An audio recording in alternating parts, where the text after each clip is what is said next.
Saludos, muy buenas noches y bienvenidos. Hoy es jueves 10 de noviembre. La dimisión de Berlusconi no es suficiente. Los mercados siguen castigando a Italia y ayer su prima de riesgo alcanzó niveles muy por encima de lo que en su día registraron Grecia, Irlanda o Portugal. Este mismo fin de semana se aprobará el plan de ajuste y las reformas que Europa le exige a Giorgio Napolitano, presidente de la República, que asumirá las riendas del país. Y mientras tanto, Merkel y Sarkozy planean diseñar una eurozona a dos velocidades, una con los países más pudientes y otra con aquellos que necesitan más tiempo. Reino Unido, Holanda, España y Finlandia se oponen a ello. Y el economista Lucas Papademos aceptó hoy asumir el cargo de primer ministro de Grecia con el objetivo principal de cumplir y aplicar el plan de rescate financiero del país y garantizar la permanencia de este en la eurozona. El nuevo gobierno es un gobierno de transición encargado de aplicar el acuerdo del pasado 26 de octubre y las políticas que se derivan de él, indicó a la prensa en referencia al acuerdo de que la eurozona concede 130.000 millones de euros a Grecia y perdona la mitad de su deuda a cambio de duras medidas de ahorro. Y el principal indicador de la bolsa española, el IBEX 35, perdía el 1,01% en los primeros minutos de la sesión, afectado al igual que el resto de mercados europeos por la incertidumbre en torno a Grecia y la fuerte presión que ejercen los mercados sobre Italia. Tras la apertura, el selectivo español perdía 83 puntos y se situaba en los 8.256 unidades, en tanto que el índice general de la Bolsa de Madrid retrocedía el 1,04%. Además, la Comisión Europea, que presenta sus previsiones económicas de otoño con datos macroeconómicos completos para los 17 miembros de la zona del euro y los 27 estados de la Unión Europea, podría reducir a la baja su previsión de crecimiento para nuestro país, para España. Y en Andalucía, la educación sobre la mesa. El PP rebate con datos que la protagonista de los presupuestos andaluces sea la educación. Según la vicepresidenta de Política del PP, Patricia Navarro, la inversión por alumno en nuestra comunidad es la más baja de España. El presidente popular de los andaluces ha negado los datos de la consejera de Hacienda, Carmen Martínez Aguayo, porque para Arenas la verdadera protagonista de los presupuestos es la administración y no la educación, como defiende el PSOE. Y la política agraria común vuelve a ser centro de disputa entre España y Europa. La consejera de Agricultura, Clara Aguilera, advierte a la Unión Europea que tome medidas urgentes para paliar la situación insostenible que atraviesan los agricultores. Más cosas, el desempleo, la crisis y un pacto en materia sanitaria fueron los principales temas que se trataron en el debate A5 que emitió ayer Televisión Española. Los 5 partidos políticos con representación parlamentaria en el Congreso de los Diputados volvieron a echarse en cara algunas de las actuaciones de sus grupos con el mismo formato que el debate que el lunes enfrentó a los candidatos de los dos grandes partidos. Y en el ámbito internacional miramos a Turquía porque al menos 7 personas han muerto por la réplica de 5,7 grados que ha vuelto a sacudir el sureste de esta zona 3 semanas después del terremoto que acabó con la vida de 600 personas nada menos. Entre los supervivientes hay un bebé de 16 meses que ha sido trasladado en helicóptero a un hospital de Ankara. En estos momentos 22 aviones trasladan equipos de rescate y médicos a la zona afectada.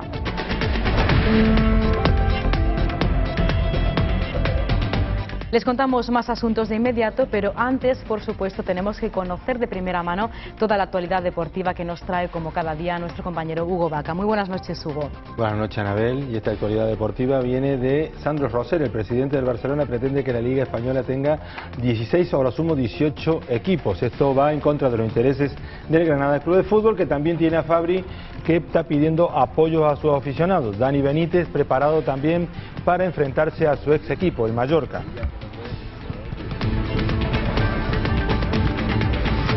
Mientras tanto, el Málaga Club de Fútbol conseguía ayer un importante resultado de 3-0 en su visita a Córdoba en un partido amistoso. Los malacitanos consiguieron de esta manera ponerse y sobre todo reafirmarse que Apoño tiene sitio en el equipo de los malagueños.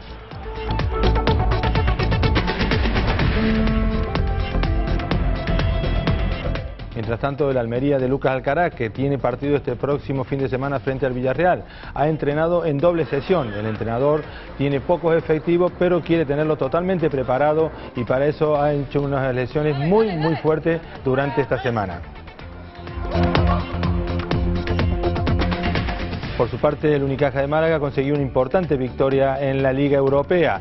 Los de Chus Mateo ha conseguido esta victoria que le acerca aún más a ese top 16 de la Liga Europea.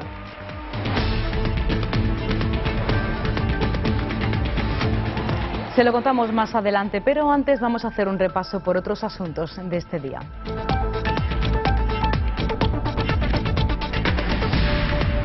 La banca pide al próximo gobierno que cumpla un programa económico creíble y que se avance en la reestructuración financiera para recuperar la confianza de España.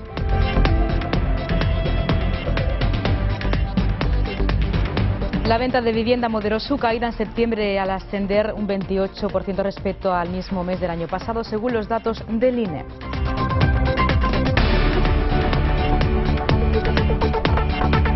De nuevo hablamos de diputaciones, en este caso de la de Cádiz, que formaliza la Fiscalía la denuncia sobre un supuesto fraude millonario en las ayudas recibidas del Plan Bahía Competitiva.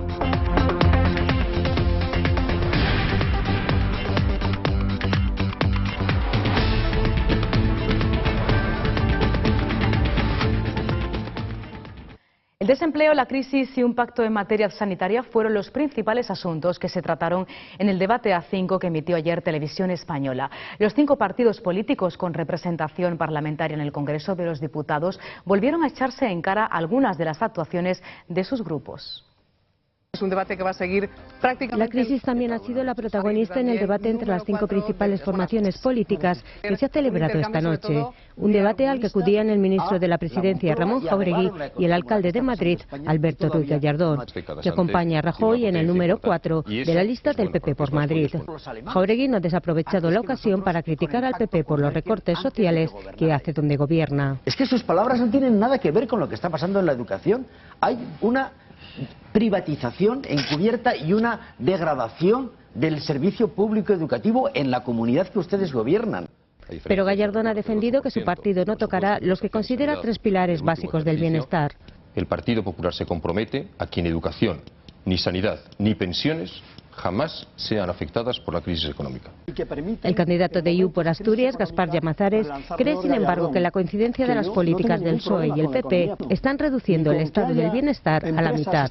Nosotros creemos que este país y que el estado del bienestar de este país no se puede permitir tales recortes. Tenemos un estado del medioestar, no del bienestar. En el debate también han estado representados el PNV y CiU, que han expresado su miedo de que la crisis se aproveche para reducir la capacidad de autogobierno. Josu Erkoreka, PNV. Enemigos seculares del Estado de las autonomías están queriendo aprovechar la crisis económica como coartada para hacer tabla rasa del Estado autonómico y reforzar los poderes centrales del Estado. Además, CiU ha manifestado su temor por lo que pueda pasar con el catalán con la llegada del PP al gobierno de España. Nos preocupa muchísimo la política lingüística del Partido Popular y sobre todo nos preocupan los ataques del Partido Popular a la unidad de la escuela catalana. Solo las felicitaciones por el anuncio de ETA del abandono de las armas ha hecho coincidir a los 5 candidatos que han acudido a este debate, el segundo televisado que se celebra después del que el pasado lunes se enfrentó a los máximos aspirantes a la presidencia del gobierno, Rubalcaba y Rajoy. Y seguimos hablando de las elecciones para mostrarles el nuevo vídeo del Partido Popular centrado esta vez en los desempleados. En él anima a todos los españoles a votar por el empleo en las elecciones del próximo 20 de noviembre. Mamá, me han despedido. Cuando me lo dijeron, no paré de darle vueltas a la cabeza. Papá, ¿ya no vas al trabajo? No. No sé por qué, pero me han echado. Hay muchas formas de decirlo, pero solo una de cambiarlo. Vota por el empleo. Vota Partido Popular. Súmate al cambio. Y desde Mallorca, el presidente del PP, Mariano Rajoy, exige a sus adversarios de campaña explicaciones sobre qué han hecho para que España haya llegado a la crisis actual. A su juicio, en alusión a Rubalcaba, últimamente hay alguno por ahí que parece que es nuevo. Por su parte, Ana Mato ha acusado al PSOE de intentar ocultar a Zapatero durante la campaña electoral. Se han pasado, queridos amigos, toda la campaña intentando esconder a Zapatero, pero no pueden esconderlo, porque su segundo de a bordo ha compartido con entusiasmo, ha compartido con ilusión todas sus políticas y también todos sus errores. Pero no os lo perdáis, lo decía también Paco, han tenido una gran ocurrencia. ¿Y qué se les ha ocurrido ahora? Pues para tapar a Zapatero han acudido a los líderes de hace 30 años. El candidato del PSOE, Alfredo Pérez Rubalcaba, ha ironizado con la afición de Rajoy de leer y le ha recordado que el futuro ya no está escrito aún. Ha recordado que él no amenaza con nada, que los socialistas no quieren asustar a los ciudadanos españoles para que no voten al Partido Popular. Yo no amenacé con nada.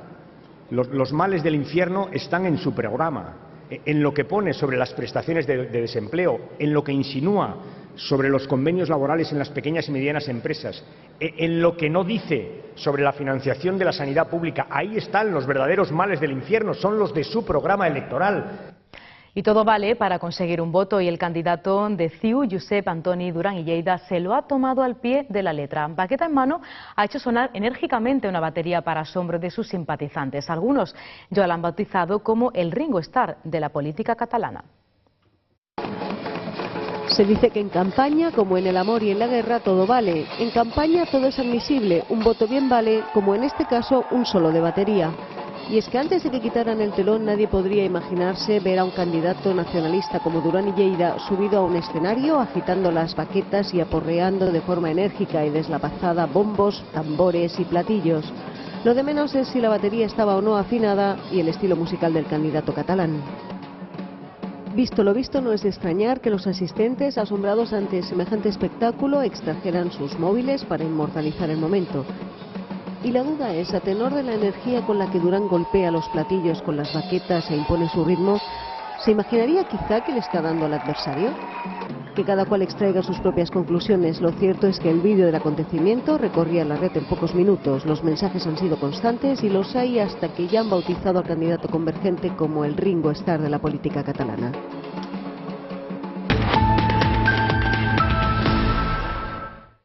Y el Partido Popular rebate con datos que la protagonista de los presupuestos andaluces sea la educación, como si defienden los socialistas. Según la vicesecretaria de Política Electoral del PP, Patricia Navarro, la inversión por alumno en Andalucía es la más baja de toda España. Según los datos aportados por la Popular, Andalucía cuenta con el 34% de fracaso escolar. La consejera de Hacienda, sin embargo, niega estas afirmaciones. El Partido Socialista rechaza las enmiendas presentadas por el Partido Popular Izquierda Unida en el debate de los presupuestos para 2012. Desde las filas socialistas, la estrella del presupuesto es la educación, una afirmación que los populares han tachado de electoralista, ya que según mantiene el PP, la Junta ha reducido las inversiones, sobre todo en políticas sociales. El presidente popular de los andaluces, Javier Arenas, ha negado los datos de la consejera de Hacienda, Carmen Martínez Aguayo. Y es que para Arenas la gran protagonista de los presupuestos en Andalucía es la administración y no la educación. Asimismo se ha referido la vicesecretaria de Política Electoral del PP, Patricia Navarro, quien ha apuntado que la comunidad andaluza encabeza la lista de recortes en educación.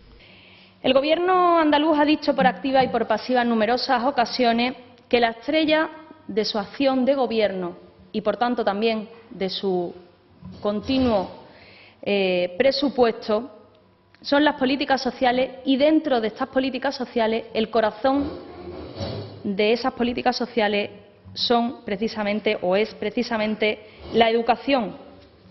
Sin embargo, a los datos nos remitimos y los datos demuestran totalmente lo contrario. Y todo esto frente a comunidades autónomas, como hemos también denunciado en numerosas ocasiones, que duplican esta inversión. Según Navarro, Andalucía cuenta con el 34% de fracaso escolar y solo en este año de los 15.000 profesores asegura faltan 9.000. Todos ellos prometidos por el gobierno andaluz cuando se aprobó la Ley de Educación en la comunidad. La vicesecretaria además ha asegurado que la inversión por alumno se sitúa en la última de España. La educación secundaria y formación profesional es la más perjudicada, y es que solo se destinan 4.500 euros por alumno frente a comunidades que duplican la inversión, como es el caso del País Vasco. La consejera de Hacienda, por su parte, insiste y niega todas estas afirmaciones. Pero los populares van más allá y recuerdan al gobierno andaluz la ausencia de previsiones de generación de empleo en los presupuestos del próximo año. Y la política agraria común vuelve a ser centro de disputa entre España y Europa. La consejera de Agricultura y Pesca, Clara Aguilera, advierte a la Unión Europea que tome medidas urgentes para paliar la situación insostenible que viven los agricultores. Además, Aguilera se ha referido a la segunda licitación del almacenamiento privado del aceite de oliva. El sector agrario vuelve a padecer dificultades en nuestro país y sobre todo en la comunidad andaluza. La política agraria común vuelve a ser foco de disputas entre España y Europa. En cambio, los socialistas y populares unen sus intenciones para modificar dicho plan, que según afirman perjudican y desprotegen a los productores en el mercado. La labor de los agricultores se desvalora y su protección queda en entredicho. Así lo ha confirmado esta mañana la consejera de Agricultura y Pesca de la Junta, Clara Aguilera, quien ha calificado la situación de precios en este sector de insostenible. En declaraciones a los medios antes de reunirse con las organizaciones agrarias, Aguilera ha advertido a la Unión Europea que tome una decisión política inmediata sobre este asunto. En este sentido, la consejera ha exigido a las autoridades que se proteja a los agricultores ante los precios del mercado, pero sobre todo que Europa tome medidas que remedien la situación actual de este sector. A lo mejor tenemos que replantearnos una adecuada intervención, no sé si pública o de mercado, pero en cualquier caso es insostenible la situación actual. Dejar a los productores agrarios o ganaderos, dejar al albur del vaivén de los mercados es tanto como decir, me da igual lo que suceda. Ahora, eso sí, le pongo unas reglas insostenibles, porque en este mercado compiten todos, pero no con las mismas reglas. La consejera entiende que si no se tiene en cuenta el trabajo de los productores, ello daría lugar a un mercado abierto, sin convenio colectivo, sin contratación y sin salario mínimo interprofesional. Para solucionar esta situación, según Aguilera, se deben plantear mecanismos que mantengan la agricultura en nuestro país, salvo que la decisión política de la Unión Europea se oponga a los intereses del sector agrario español. Además, Aguilera se ha referido a la segunda licitación del almacenamiento privado de aceite de oliva. La consejera del ramo ha indicado que esta ha sido importante, ya que ha mejorado el precio, pero no por encima de los 2 euros. Y hablamos de las diputaciones, en este caso de la Diputación de Granada, porque el portavoz de esta, José Torrente, denunció hace unos días más presuntas irregularidades en los proyectos del anterior gobierno socialista de la Diputación. Lo último, el proyecto de un museo itinerante en Marruecos, cuya decoración corrió a cargo de la mujer del portavoz socialista del Ayuntamiento de Granada, Francisco Cuenca. Los populares han solicitado la dimisión de este. El portavoz del equipo de gobierno en el Ayuntamiento de Granada, Juan García Montero, ha pedido la dimisión de Francisco Cuenca, portavoz del Grupo Municipal Socialista, tras la adjudicación a la empresa de su mujer de un contrato con la anterior Diputación para decorar un museo en Marruecos. García Montero ha solicitado además que presente la declaración real de su renta. Que por primera vez diga la verdad, que traiga la declaración de la renta de él y de su cónyuge, con la que mantiene en común los bienes gananciales y el dinero que funciona en su familia, y una responsabilidad política inmediata. Si no la hace él personalmente, entiendo que la dirección, la Secretaría General de su partido a nivel provincial, doña Teresa Jiménez, debería de inmediatamente poner en la calle al señor Cuenca, porque no creo que represente legítimamente los intereses del Partido Socialista. Ante estas palabras, a preguntas de los periodistas, el portavoz del Grupo Socialista no ha dado respuestas, continuando con su estrategia de no responder a preguntas relacionadas con esta cuestión. Bueno, claramente estamos asistiendo a otra cortina de humo del Partido Popular. Y siempre voy a insistir en la misma idea. Esto es una cortina de humo para tapar aquello que no pueden explicar. Claramente es un chantaje. Y no vamos a permitir que nos sigan sometiendo a un chantaje. Además, el portavoz de la Diputación ha recordado que Francisco Cuenca anunció una querella contra el Partido Popular por denunciar presuntos tratos de favor a su mujer, querella que ha asegurado el PP no se ha producido, señalando el portavoz socialista Francisco Cuenca que se trata de un asunto personal. Y hablando de diputaciones y de irregularidades en estas, la de Cádiz también ha dado que hablar tras su gestión socialista. La institución provincial ha formalizado ante la Fiscalía la denuncia hecha públicamente en verano sobre un supuesto fraude millonario en las ayudas relativas al Plan Competitiva. El actual presidente de la Diputación, el popular José Loaiza, ha señalado que la policía lleva tiempo investigando y ha determinado que el presunto fraude asciende a 21,5 millones de euros, en lugar de los 14,5 apuntados en un principio. La Diputación de Cádiz ha formalizado ante la Fiscalía la denuncia realizada públicamente en verano sobre un supuesto fraude millonario en las ayudas recibidas del Plan Bahía Competitiva, según ha confirmado su presidente, José Loaiza. Ha pedido al Ministerio Fiscal que dé traslado de su denuncia al Juzgado de Instrucción número 4 de Cádiz, a favor del cual se ha inhibido el Juzgado coruñés, que ordenó la detención, entre otros, del empresario Dávila Ubiña por su presunta relación con los hechos. El presidente de la Diputación ha señalado que la policía lleva tiempo investigando y ha determinado que el presunto fraude asciende a 21,5 millones de euros en lugar de los 14,5 apuntados inicialmente. Se verá el por qué aquí no se crea empleo, el por qué se gastan esas ayudas de manera sectaria y de manera que no han servido para paliar el paro. Para que no se nos diga que es que vamos contra las ayudas a la reindustrialización, no, vamos contra quien ha gestionado ese tipo de ayudas, que lo ha hecho de esa manera que ya se eleva a 21 millones y lo que te rondaré morena.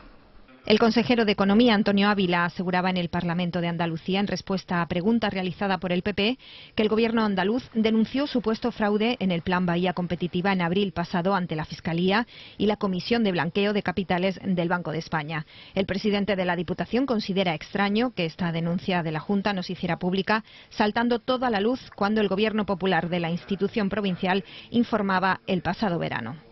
No conocemos la denuncia de abril de la Junta de Andalucía, solo lo que el consejero dijo en el Parlamento. Es extraño que habiendo presentado una denuncia en abril no se hiciera pública y se haga pública en sede parlamentaria cuando el Partido Popular denuncia públicamente este tipo de irregularidades. Es extraño. En eso ya nos tienen acostumbrado al Partido Socialista de la Junta de Andalucía, a intentar tapar y a cubrirse las espaldas. Pasó con el tema de los ERE, pasó con el tema de Mercasevilla. Hoy está la prueba, más de 1.000 millones defraudados. Y decían que no, que eso era, 2 chorizos eran. La investigación policial continúa abierta y hasta el momento ha dado como resultado la detención de 7 personas imputadas por presuntos delitos de blanqueo de capitales, fraude documental y estafa.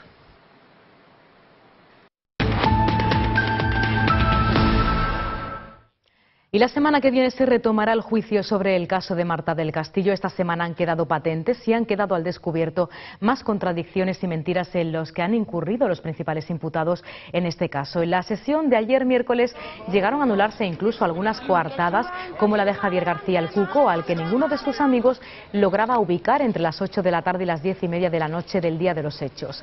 Un tiempo en el que se coloca la muerte de Marta. Además, un presunto compañero del asesino confeso, Miguel Carcaño, aseguró que este intentó suicidarse en la prisión de Morón de la Frontera colgándose del cuello con una cuerda.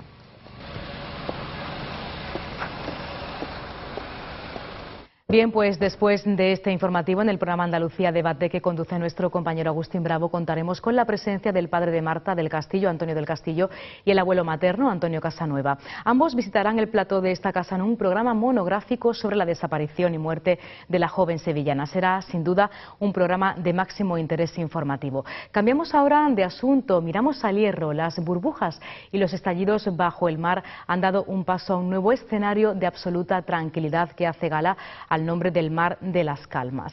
La primera erupción en España en 4 décadas, que hoy cumple un mes de actividad, generaba desde hace semanas un círculo de burbujas perfectamente observables desde la costa sin necesidad de prismáticos. El Plan de Protección Civil frente al riesgo volcánico de Canarias ha decidido prohibir el acceso a las calas del sur de la isla.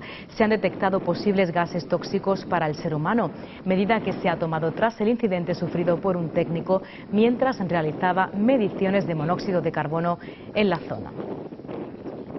Las calas más cercanas a la zona de Corón y de Puerto Nao, porque podría haber acumulación de gases que pudiese ser de alguna forma tóxicas para las personas, sobre todo cuando hay mayor emisión de gases, mayor actividad en la zona de donde se está produciendo la erupción y coincide además también con posibles vientos desde el mar hacia tierra. Hablamos de economía. La Asociación Española de la Banca ha pedido hoy al próximo Gobierno que cumpla un programa económico creíble y que se avance en la reestructuración financiera para recuperar la confianza en España y tener entidades rentables. El presidente de la AEB, Miguel Martín, ha explicado en un encuentro organizado por Forum Europa que si se hacen las cosas bien se puede recuperar la confianza. Imprescindible porque, aunque sea difícil, España tiene que converger con Alemania y no puede ser mesoguinio europeo. Con esa expresión hace alusión al sur de Italia, que no levanta cabeza. La realidad sea un programa económico que explique cómo se resuelven los desequilibrios de la economía española, cómo se resuelve nuestro problema de competitividad y cómo conseguimos la sostenibilidad de las finanzas públicas. Y yo estoy seguro además que lo van a hacer. Lo van a hacer porque si no lo hacen, se lo van a hacer. Y por lo tanto vamos a tener un programa económico correcto. Si el gobierno que sale hace lo que tiene que hacer, puede ser que cambie o no cambie, me da igual, pero tiene que hacer efectivamente tiene que hacer frente a esta situación con realismo y explicándolo desde el principio. No tiene ni 100 días para explicar cómo tiene que enfrentarse a la situación. Y Lucas Papademos aceptó hoy asumir el cargo de primer ministro de Grecia con el objetivo principal de cumplir y aplicar el plan de rescate financiero a Grecia y garantizar la permanencia del país en la zona del euro. Papademos ha sido designado primer ministro de un gobierno de unidad nacional tras el acuerdo alcanzado hoy, tras los 4 días de duras negociaciones entre los líderes de los principales partidos políticos. Lucas Papademos ha sido designado primer ministro del nuevo gobierno de unidad nacional en Grecia. El nombramiento del hombre que sustituirá en el cargo a Papandreou es el resultado de arduas negociaciones sobre el cometido, la composición y la duración de un gobierno de unidad nacional que debe salvar al país de la bancarrota. Papademos jurará su cargo mañana junto a los miembros de su gabinete. El nuevo ejecutivo tendrá que aplicar el acuerdo del 26 de octubre alcanzado con los socios europeos y el Fondo Monetario Internacional. Este acuerdo incluye un nuevo rescate financiero de 130.000 millones de euros y la condonación del 50% de la enorme deuda helena, así como severas medidas de austeridad y reformas estructurales. El nuevo primer ministro griego nació en Atenas en 1947, se educó en Estados Unidos y es graduado en Ciencias Físicas, Ingeniería y Económicas. Italia, Grecia y ahora la Europa de dos velocidades son las incertidumbres que están azotando a los mercados. La prima de riesgo española alcanzaba niveles históricos al superar los 420 puntos básicos. El riesgo se mide con la diferencia del bono alemán y el español a 10 años. La rentabilidad del bono español ha superado el 5,8%. La prima en Italia marcaba esta mañana los 558 puntos básicos, nivel en el que Grecia, Irlanda o Portugal fueron rescatados. Las causas se buscan en las dudas sobre el gobierno italiano. Berlusconi ha anunciado su dimisión, pero aún no es efectiva. También sobre la formación del nuevo ejecutivo griego. A ello hay que sumar los rumores sobre una Europa en la que hubiera dos grupos. Por un lado, los países fuertes, Alemania y Francia, y por otro, los débiles. Y el principal indicador de la bolsa española, el IBEX 35, perdía el 1,01% en los primeros minutos de la sesión, afectado al igual que el resto de mercados europeos por la incertidumbre sobre Grecia y la fuerte presión que ejercen los mercados sobre Italia. Tras el cierre en negativo de Wall Street de las principales bolsas asiáticas, los mercados del viejo continente sufrían duros descensos. El interés de los inversores seguía puesto en Grecia después del nombramiento de su nuevo primer ministro y también en Italia. Además, la Comisión Europea, que presenta sus previsiones económicas de otoño con datos macroeconómicos completos para los 17 miembros de la zona del euro y los 27 estados de la Unión Europea, podrían reducir a la baja su previsión de crecimiento para España.